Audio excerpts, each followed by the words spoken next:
ha fallado, pues, un gran número de ustedes, ha sido la de ciclar la nutrición, ¿ya? Recuerden que cuando hay una colestasis, hepática por nutrición parenteral o por nutrición, artificial, sucede a las 2 semanas, ¿sí? En el ejemplo, yo les puse que a los 2 días de comenzar la nutrición es que llaman al médico. Entonces, esa alteración del perfil hepático no puede ser por la nutrición parenteral, ¿sí? Inclusive di un ejemplo. No sé si alguien tiene alguna duda del examen que quiera preguntar. ¿Alguien tiene alguna duda?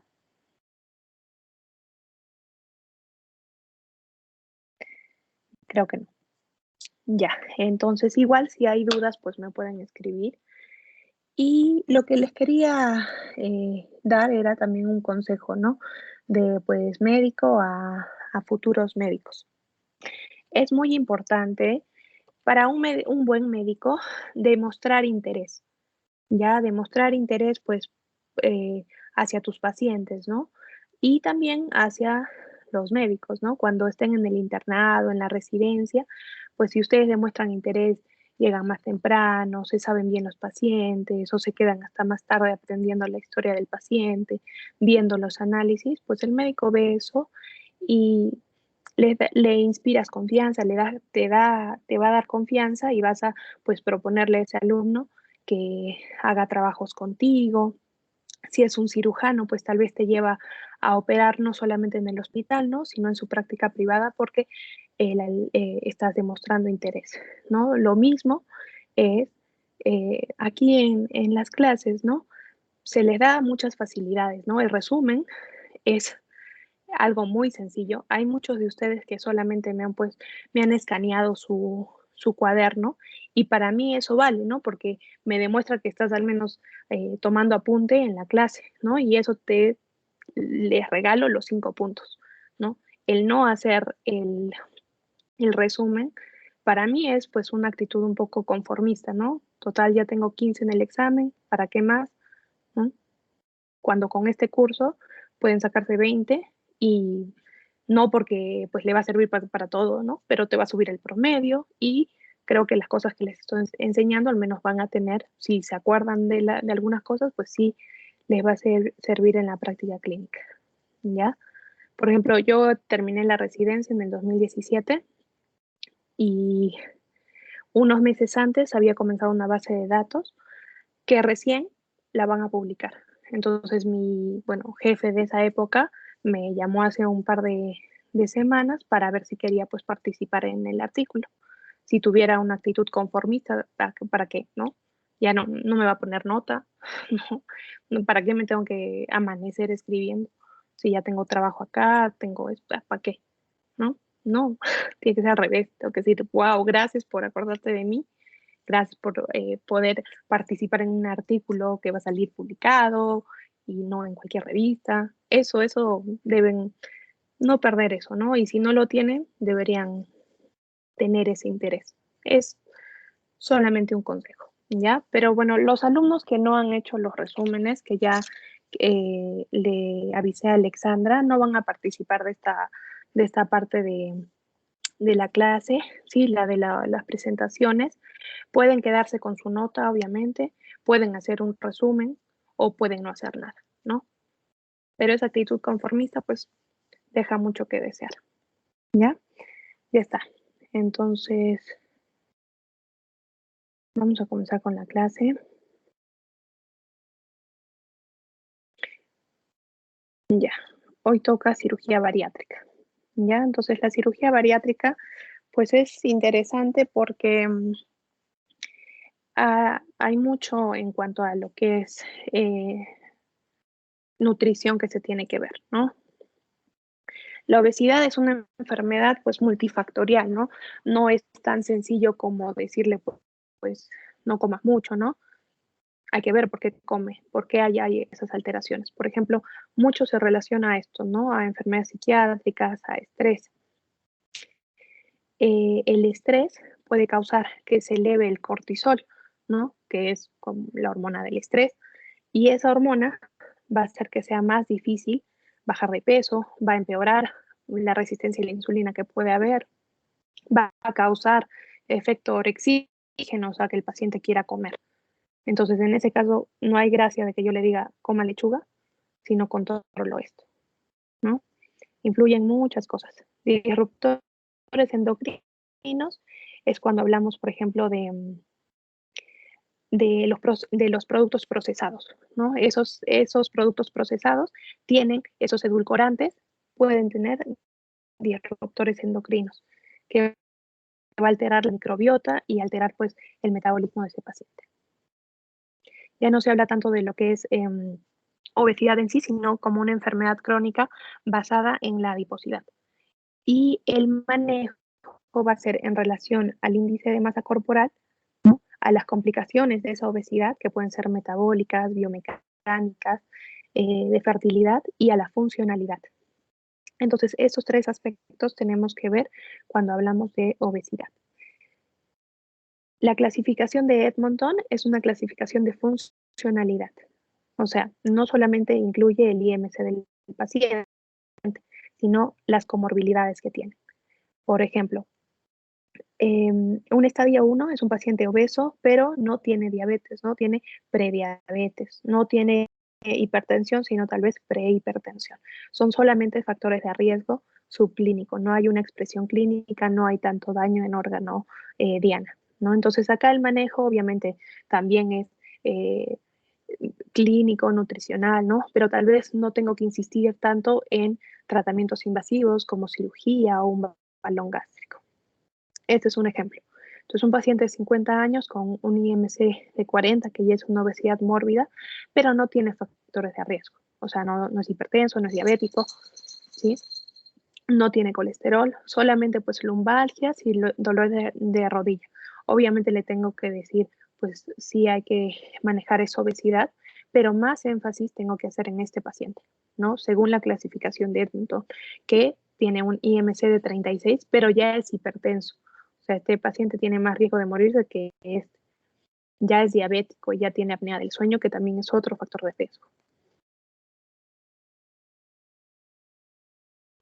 Otra manera, y en cuanto a la cirugía metabólica, es solamente en relación al IMC y a las comorbilidades, ¿sí? Entonces, un paciente con IMC de 40 debe ser al menos, se le debe proponer la cirugía bariátrica, ¿no? Más acá en el Perú, que no es parte o no está cubierto por todas las aseguradoras privadas, tampoco se hace tanto en la parte pública, tanto como se debería, ¿no? Pero sí al menos tenemos que pensar en algún tratamiento invasivo. También cuando es un IMC de 35 con alguna comorbilidad mayor o comorbilidades metabólicas sobre todo. Algo importante también es esto, ¿no? Que el paciente tal vez llega a bajar de peso, pero por haber tenido ese antecedente de un IMC elevado, hay que considerarlo igual como un paciente de riesgo. Además, a pesar de que haya logrado bajar de peso, ¿sí? Las comorbilidades, pues que yo creo que todas las conocen, ¿no? De la obesidad. Acá hay otra manera de dividirlo, ¿no? Cardiometabólicas, hipertensión, diabetes, dislipidemias, biomecánicas, hernias lumbares, reflujo gastroesofágico y de fertilidad, tanto femenina como un ovario poliquístico, como masculina, se relaciona mucho también a la calidad del esperma, ¿ya? Algo importante, por ejemplo, en la evaluación del paciente obeso es descartar todas estas complicaciones. O sea, aunque él me llegue a la consulta por obesidad, yo tengo que ver que no sea hipertenso, ¿no? Porque así también lo voy a poder clasificar. ¿Cómo veo que no es hipertenso? No solamente porque le tomo la presión en la consulta, ¿no? Sino algo más extenso, que sería pues un mapa, ¿no?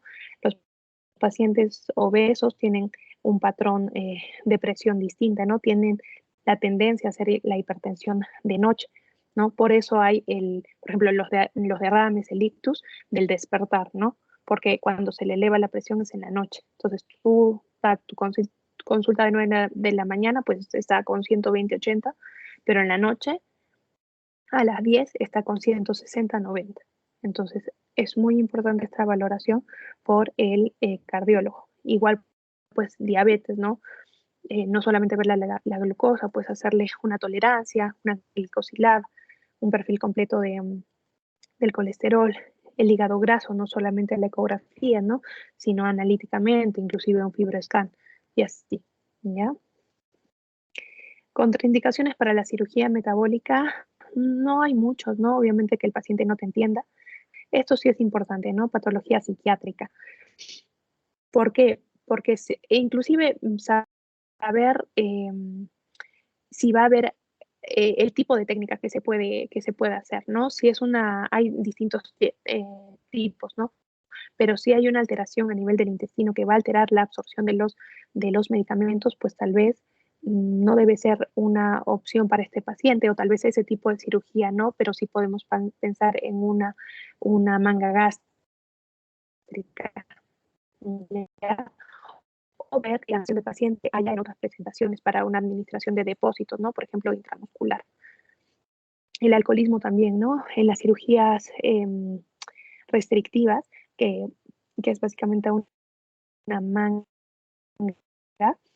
como se altera el metabolismo del alcohol, voy a hacer que ese paciente pueda llegar a un estado enólico pues más fácil, más rápido. Entonces, si hay riesgo de un paciente alcohólico, tal vez no debo pensar en una cirugía o tiene que ser previa valoración del psiquiatra. Y también es importante descartar lo que son trastornos de la conducta alimentaria, ¿ya? Y obviamente el riesgo quirúrgico o anestesiológico. Entonces, las técnicas, ¿no? Es importante, obviamente, ver los objetivos del tratamiento bariátrico, es básicamente control del peso, ¿ya? Entonces, metabólico son más las cirugías que van a alterar las hormonas, por ejemplo, orexígenas que están en el estómago o alterar algunas otras hormonas como la GLP-1, el GIP, que van a mejorar la sensibilidad del paciente a la insulina, ¿no? Va a disminuir esa resistencia que tiene, ¿no? Entonces, en líneas generales, las técnicas quirúrgicas pueden ser restrictivas o malabsortivas. Restrictivas es que reduzco la capacidad del estómago. Entonces, así voy a disminuir las calorías del paciente. Además, voy a inducir a la saciedad precoz porque en el estómago hay hormonas orexígenas, hay hormonas que te dan apetito, digamos, ¿no? Entonces, al quitar esa parte del estómago, reduzco estas hormonas, ¿ya?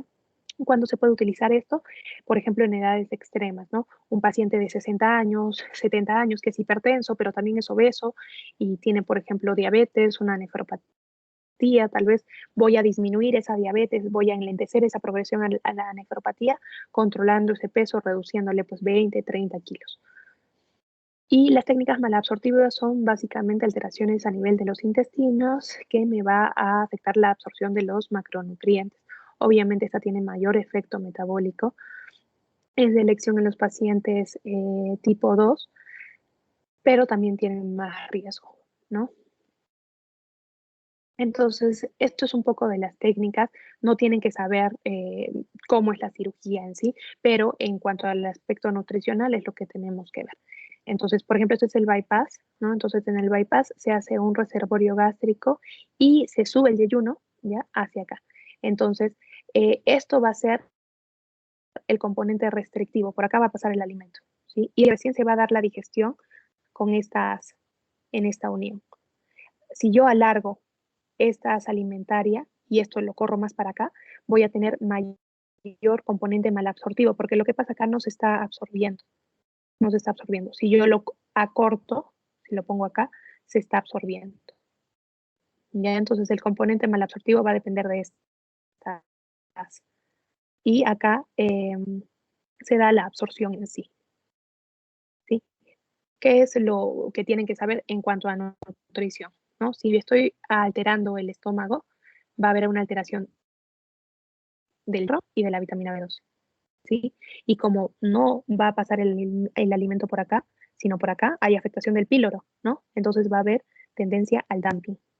Eso es lo único que tienen que saber, ¿ya? Obviamente las complicaciones, pues obviamente si hay fuga del reservorio, ¿no? Dehiscencia de las suturas, y obviamente alteraciones nutricionales si no hay una suplementación. En la manga gástrica esto es más sencillo, ¿no? Solamente corto así, ya. Igual, ¿qué alteraciones hay acá? Del hierro y de la vitamina B12, ¿sí? Y acá no hay afectación del píloro, entonces acá no hay dumping. ¿Qué es importante que ahora vamos a ver? Esto, ¿no? Porque puede haber infecciones o alteraciones en las suturas, fuga de las suturas. Si tengo una infección en el estómago, esto lo estoy cortando, ¿no? Hay una infección acá. ¿Qué infección puede haber? Que es muy común. Sería interesante si me dicen, pero el H. pylori, ¿no? Entonces, es importante en el prequirúrgico yo descartar eso. Igual acá, el mini bypass gástrico. Como les digo, no tienen que saber las técnicas, solamente ver las complicaciones. Si estoy así afectándose el estómago, se está comprometiendo, va a haber compromiso de el hierro, vitamina B12, ¿no? Hay disminución del ácido clorhídrico, entonces también puede haber al comienzo malas tolerancias de proteínas, de fibra, ¿no? Y por el componente malabsortivo va a haber alteración de, sobre todo, vitaminas liposolubles, ¿no? A, D, E y K. Igual, acá no hay compromiso, esto, acá se sube el yeyuno, perdón, el hilo, el duodeno, ¿ya? Si hay píloro, entonces acá no hay bypass, acá no hay dumping, en el anterior sí puede haber, y también hay componente de la manga, del reservorio gástrico, entonces va a haber compromiso de hierro y de vitamina B12. Esta cirugía es una cirugía de rescate de una manga gástrica. Hay pacientes que igual con una manga o un bypass llegan a subir de peso, ¿no? ¿Por qué? Porque no se ve cuál es la causa de esa obesidad, ¿no? Solamente piensan que es la dieta, que muchas veces no es. Entonces, en esos pacientes donde hay una reganancia, se puede hacer este bypass duodenal, SADI se llama. O si tienen este tipo de cirugía, un bypass gástrico, puedo alargar esto, pasarlo para acá. La evaluación preoperatoria, ¿no? Tiene que ser completa. Entonces, en la historia clínica veo las comorbilidades que puede tener este paciente en relación a la obesidad, cribado de las deficiencias nutricionales, pero según la cirugía, ¿no? Entonces, si tiene una gastrectomía, si le van a hacer una gastrectomía, pues mínimo vitamina B12 y hierro. Si va a ser una cirugía tipo bypass, si tengo que pedir vitamina D, vitamina B12, hierro, calcio, fósforo, magnesio, ver también calcio en orina. Hay que hacer una valoración un poco más completa. Evaluación cardiorrespiratoria por el riesgo quirúrgico. También acá se va a descartar la apnea que puede tener el paciente. Evaluación digestiva de H. pylori, esto es importante, ¿no? Para evitar las complicaciones. Y también, siempre que hay un componente, se afecta el estómago, la reserva gástrica, de la capacidad gástrica, también puede haber riesgo de reflujo. Entonces es importante que eso se valore, si necesita tratamiento médico o tratamiento quirúrgico previo. Luego evaluaciones endocrinológicas, lo mismo, ¿no? Patología tiroidea, no porque el hipotiroidismo va a causar esa obesidad, pero porque si es una paciente hipotiroidea y va a necesitar medicación, tal vez va a haber alteración en la absorción de los medicamentos. Entonces yo tengo que tener eso en cuenta. Si hay depósito, por ejemplo, de hormona tiroidea, acá no hay depósito, no hay presentación de depósito, pero en otros países sí, hay una dosis intramuscular que te dura 3 meses. Acá lo que podría hacer es aumentarle un poco la dosis, ¿no? Y decirle cómo tiene que hacer el ayuno, ¿no? De 2 horas. Ovario poliquístico, que es para valorar las complicaciones, el Cushing o sobre todo pseudo Cushing que puede haber, que va a empeorar el metabolismo del paciente. La evaluación dietética, que incluye el recordatorio de 24 horas, ¿no? Y también hay que ver los trastornos tóxicos, los hábitos tóxicos, ¿no? Sobre todo alcoholismo, en el caso de que haga una más, va a haber riesgo de, si hay recaídas, el paciente va a llegar a intoxicarse mucho más fácil. Entonces, el paciente tiene que estar estable desde ese punto de vista. Y va a haber riesgo de trastorno, hay que descartar también trastornos de la conducta alimentaria, tipo de atracones, ¿no? evaluación de anestesia, a optimizar el control glucémico. O sea, antes, un paciente diabético, pues antes de que entre la cirugía, tiene que estar con unas glucosas adecuadas. Y es importante esto también.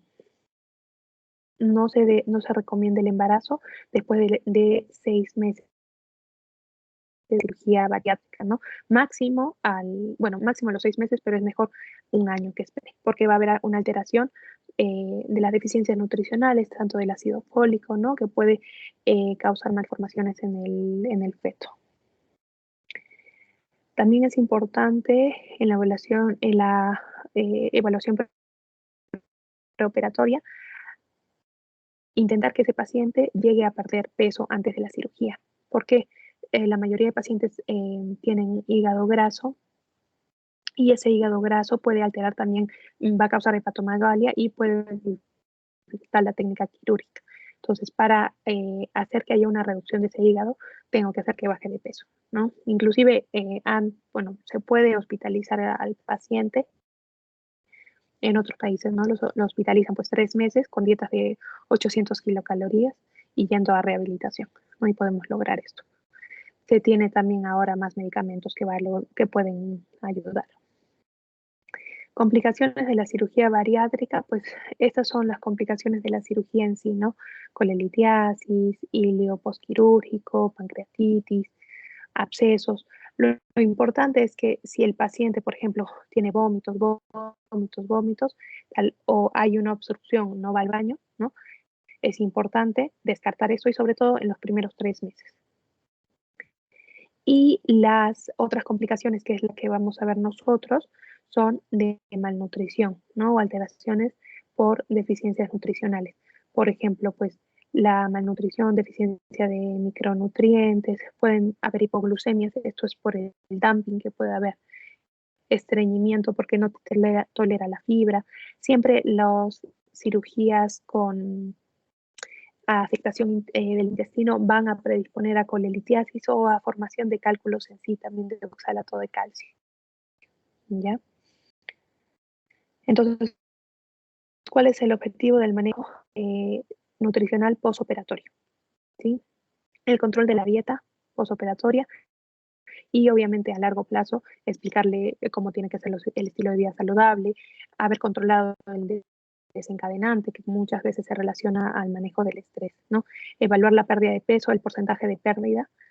Eso es importante y ver cómo ha sido la evaluación de las patologías asociadas. Por ejemplo, la diabetes, si se hace una cirugía metabólica en un paciente diabético recién diagnosticado, pues sí se puede hablar de remisión si mantiene glucosas normales, ¿no? En los próximos 5 años. Obviamente esto se habla en pacientes jóvenes. Esto es cómo se hace entonces el seguimiento de estos pacientes, ¿no? Que es básicamente una evaluación nutricional. Ver la circunferencia abdominal, ¿no? Que primero está en un índice de riesgo metabólico, que esto va a ir disminuyendo. Circunferencia del cuello, que también se relaciona un poco a la apnea del sueño, que esto va a ir disminuyendo. Ver también cómo disminuye el IMC. Acá utilizamos el peso ajustado del paciente. Ese es otro, en el examen, otra falla, ¿no? Algunos me han puesto peso ideal en vez de peso ajustado, porque en la diapositiva ven las dos, ¿no? Y no se acuerdan que en la clase dije, o no asistieron a la clase o no vieron los videos, que se utiliza en el caso de pacientes obesos o con sobrepeso el peso ajustado, ¿ya? Ay, perdón. El porcentaje de peso y ya está. Entonces, una vez que después de la cirugía tiene que haber una progresión de la dieta. Primero, el paciente no va a poder comer alimentos sólidos, o sea, va a pasar a líquidos claros, ¿ya? Luego, eso va a ser solamente unos 3 días y luego líquidos completos, incluyendo una suplementación proteica, ¿no? Porque recuerden que cuando uno baja de peso, no es que baja selectivamente la grasa, ¿no? Sino bajamos grasa y músculo y, como yo dije por enésima vez, lo que va a determinar el metabolismo y a largo plazo el éxito de ese paciente es mantener esa masa muscular. Entonces, yo puedo comenzar a suplementarla y obviamente a los 3 meses le voy a pedir ejercicio, ¿no? Mínimo 50 gramos de carbohidratos, que eso yo creo que ya saben por qué, ¿no? Así voy a evitar la cetosis del paciente. Hidratación frecuente, ¿no? Pero entendiendo que no me va a tolerar mucho, mínimo pues medio vaso cada hora, para evitar pues mareos, hipotensión. Recién a los 3 meses ya va a tener una dieta pues sólida, ¿no? Aporte proteico de carbohidratos en raciones y suplementación de fibra, ¿no? Al comienzo no te toleran la fibra por la misma alteración que hay en la producción del ácido clorhídrico, pero puedes comenzar con fibra en polvo. Es importante también recomendarles que mastiquen adecuadamente porque eso también va a estimular la secreción del ácido clorhídrico que va a estar comprometido, ¿no? Hay que hacer que el paciente te tolere o comience con proteínas tipo la clara del huevo, ¿no? La leche, ¿no? Tal vez que comience con la leche deslactosada porque no te va a tolerar la leche entera, ¿no? Y luego que comience con carnes, ¿no? Las que tienen menos grasa. Verdura, para comenzar el aporte de fibra, pues que comiencen con verduras cocidas y luego con verduras crudas y luego las menestras, ¿no? Primero tipo puré y luego pues puede ser el grano entero. Y recuerden de carbohidrato, pues mínimo 50 para comenzar y luego según el peso del paciente, ¿no? Pero recuerden que como máximo tiene que ser 180, 200. Y algo importante para evitar el reflujo de estos pacientes, que es bastante común, es evitar consumir sólidos y líquidos a la vez. Tienen que estar separados al menos por 30 minutos. Entonces, la distribución calórica pues es básicamente igual, ¿no? Acá vean que los carbohidratos la proteína es un poquito más, hasta 2 gramos por esa pérdida de peso que puede haber, ¿no? De 60 a 80 gramos de proteína diaria, obviamente de alto valor proteico, o sea, huevo, carne, pescado, ¿no? Ver cómo te tolera, cómo podemos cambiar la manera que lo cocine, ¿no? Tal vez no frito, sino al horno, sancochado, ¿no? Ponerle algunas especies para que lo tolere mejor y siempre eh, pedirle que mastique bien, ¿no? Y en caso de que no me llegue a tolerar todo esto, podemos suplementarnos con proteína en polvo. Los hidratos de carbono, pues el 50% del aporte de energía, evitar obviamente los de índice glucémico alto porque van a facilitar el dumping. La fibra soluble es la que va a ser más tolerada, ¿no? Y comenzarle despacio, que ya hemos visto cómo. O si no, dar suplementos de fibra en polvo. Y la grasa, pues que sea pues grasas buenas, ¿no? Palta, frutos secos. El alcohol, esto es lo que les he dicho, ¿no? El etanol sufre un metabolismo en la pared gástrica y como va a haber una disminución de la capacidad gástrica de esta pared gástrica, no va a pasar este metabolismo y el paciente va a llegar a intoxicarse más fácil. Entonces, si hacemos cirugía en un paciente alcohólico o con antecedente de alcoholismo, tenemos que saber que ese alcoholismo esté controlado, porque si no, hay mayor riesgo. El dumping, que hemos visto ya el manejo como 2, 3 veces, ¿no? Recuerden, eh, evitar sobre todo lo que son los carbohidratos con un índice glucémico alto, ¿no? Agregarle pues fibra, grasa buena y una dieta fraccionada. También hay manejo farmacológico que habíamos hablado de la carbosa. Puede haber complicaciones en cuanto a cálculos, esto es sobre todo si hablamos de cirugías con compromiso del intestino, ¿ya? Entonces, cálculos renales de oxalato. Acá lo importante es nada en exceso, ¿no? Porque la fibra es la que tiene este oxalato, entonces siempre algo de fibra, pero sobre todo hidratar al paciente, ¿no? Y cantidades de calcio adecuadas. También puede haber riesgo de cálculos biliares, entonces acá es importante pues dieta baja en lípidos o grasas MCT, ¿no? Que son de fácil digestión. Si yo veo un cálculo en el preoperatorio, ¿no? Porque es parte de la evaluación del hígado graso, esto lo tiene que ver el cirujano, tal vez a veces lo operan también en simultáneo o en caso de que sea solamente arenilla, pues siempre recomendarle una hidratación adecuada.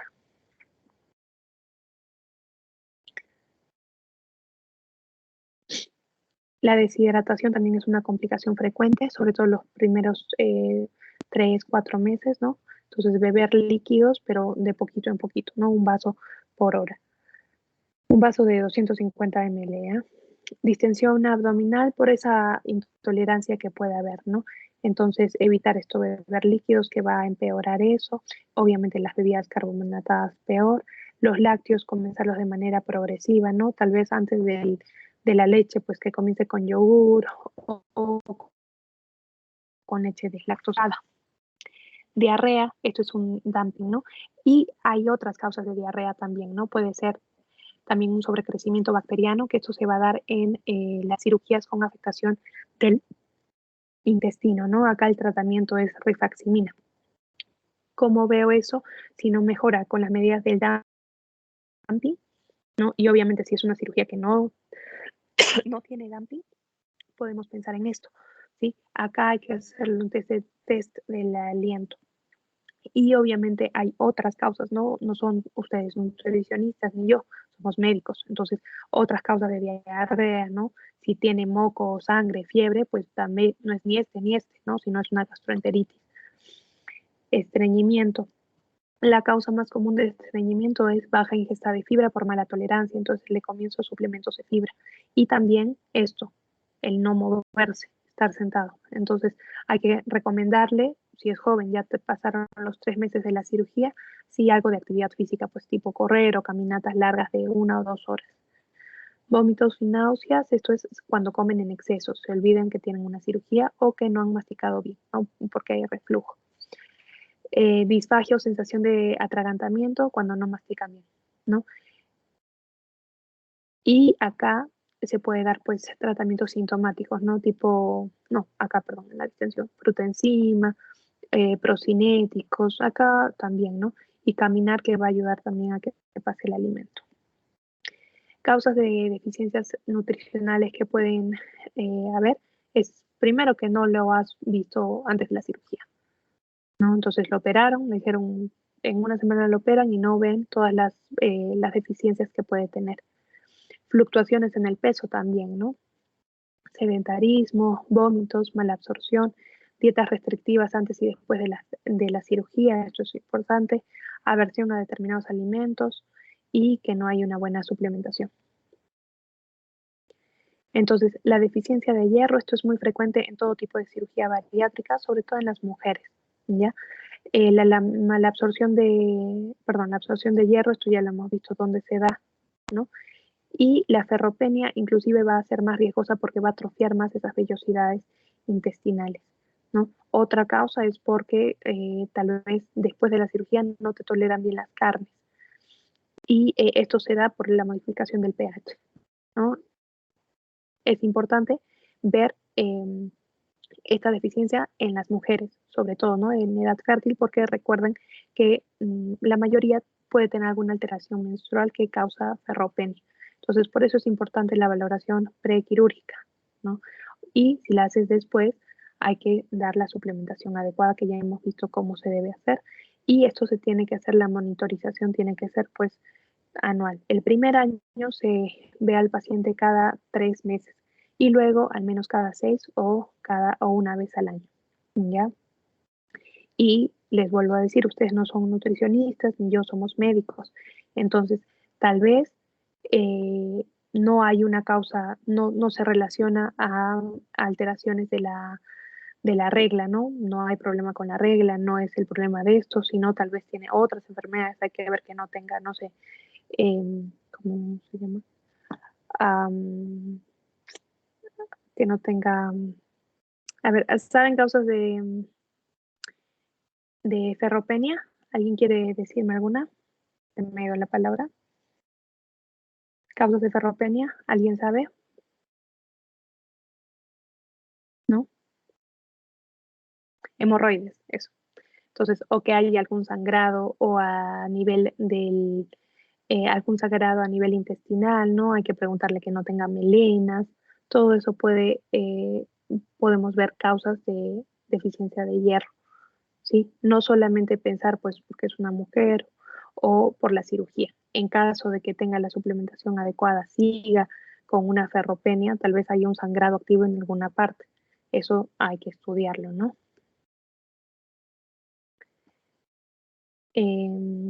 Vitamina B12, ¿no? Como les he dicho, lo que más se altera es hierro y vitamina B12, ¿sí? La suplementación en este caso, más que vía oral, es intramuscular, ¿no? Y esta suele ser una suplementación anual. Considerar también en casos de anemia megaloblástica que no solamente puede haber deficiencia de B12, sino también de ácido fólico y habría que suplementar, sobre todo en mujeres en edad fértil, ¿ya?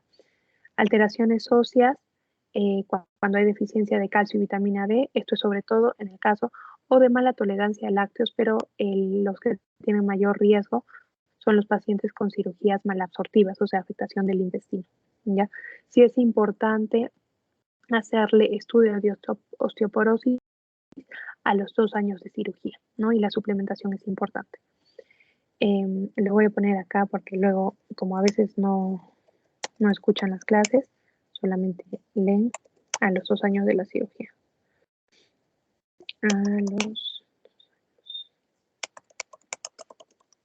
Ya está. Tiamina, que eso también ya han visto, ¿no? En pacientes que están vomitando mucho, pues tal vez tengo que darle también suplementación de tiamina, porque si no hay riesgo de... ¿Alguien quiere decirme? ¿De qué hay deficiencia cuando hay deficiencia de tiamina? ¿De qué síndrome? ¿Alguien se acuerda? El síndrome de Cefalopatía. Muy bien, El síndrome del beriberi seco. muy bien. Wernicke-Korsakoff. También, muy bien. Bueno. ¿Qué más? Alteraciones de zinc. Esto no es muy frecuente, pero sí es importante suplementar en casos de, por ejemplo, anemias refractarias. Algo que, por ejemplo, no les he puesto acá y que sí es muy frecuente es la caída del cabello, ¿no? Entonces, la caída del cabello después de una cirugía es común los primeros 6 meses.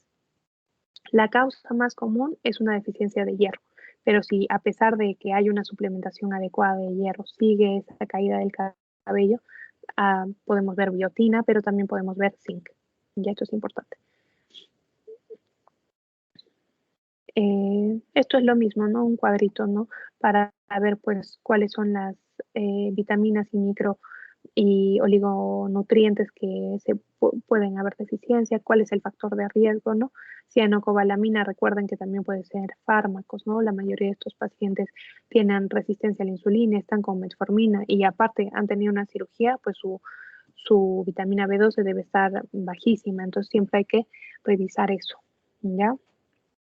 Ácido fólico siempre en mujeres de edad fértil, por eso también ese año tal vez la voy suplementando con ácido fólico antes de la cirugía. Muchas pacientes en realidad se someten a cirugía antes de, por fertilidad, entonces ese año se les va preparando con esto. Y ya está. Y esto es, bueno, de una guía que salió añado de cómo tiene que ser pues el seguimiento postquirúrgico, ¿no? La suplementación. Bueno, acá hay cosas ya un poco más específicas. Pero recuerden esto, ¿no? Vitamina D, vitamina B, esto hay que verlo sobre todo en pacientes con cirugías tipo bypass, ¿no? Pero una manga solamente tal vez veo la vitamina B12, a menos que no me tolere mucho los lácteos, ¿no? Pacientes diabéticos, pues tal vez ya no son diabéticos o ya son solamente prediabéticos, hay que manejar, ver cómo manejamos bien sus glucosas. ¿Qué más tenemos que ver? Acá ves la densitometría a los 2 años, la excreción de calcio, porque los pacientes con cirugías con alteración a nivel intestinal van a tener deficiencia o riesgo de hacer cálculos también de calcio. ¿Y cómo lo voy a ver? Por este calcio en orina, ¿no? Entonces es importante recomendarles hidratación adecuada. Ácido fólico, vitamina B12, vitamina A no es algo frecuente que se ve. Zinc, selenio, depende si el paciente sigue con anemia o sigue con caída del cabello. ¿Ya? Y lo importante pues siempre hacer una educación nutricional, ¿no? Explicarle cómo tiene que ser su dieta, ver los desencadenantes y al menos 5 años hay que hacer un seguimiento adecuado para ver que no haya también reganancia, que es cuando puede haber. Y ya está. Entonces, lo importante en realidad es que me sepan bien el compromiso que puede haber, las deficiencias nutricionales que van a haber según las cirugías. Recuerden, cuando afecta estómago, hierro y vitamina B12 siempre tengo que ver. Si es una cirugía que me incluye intestino, tengo que ver vitamina B12, hierro, pero también tengo que ver calcio, tengo que ver vitamina D también, ¿ya? Eso es todo. Y las cirugías con afectación intestinal, estas son las que se pueden complicar. Pueden tener cálculos renales, de oxalato de calcio, pueden tener cálculos de ácido úrico, también es importante verle eso. Pueden tener cálculos biliares, eso también tengo que ver. ¿Ya? Y al comienzo van a tener intolerancia a todo. Entonces hay que comenzar la dieta de poquito en poquito. Y ya está. ¿Alguna pregunta? ¿Me han entendido? Espero que sí. Ya. Entonces me quedo con los grupos 9 y 4, me parece, ¿no? Que van a hacer la exposición. Los demás ya no hay problema. Sí, se pueden quedar, pero también se pueden ir.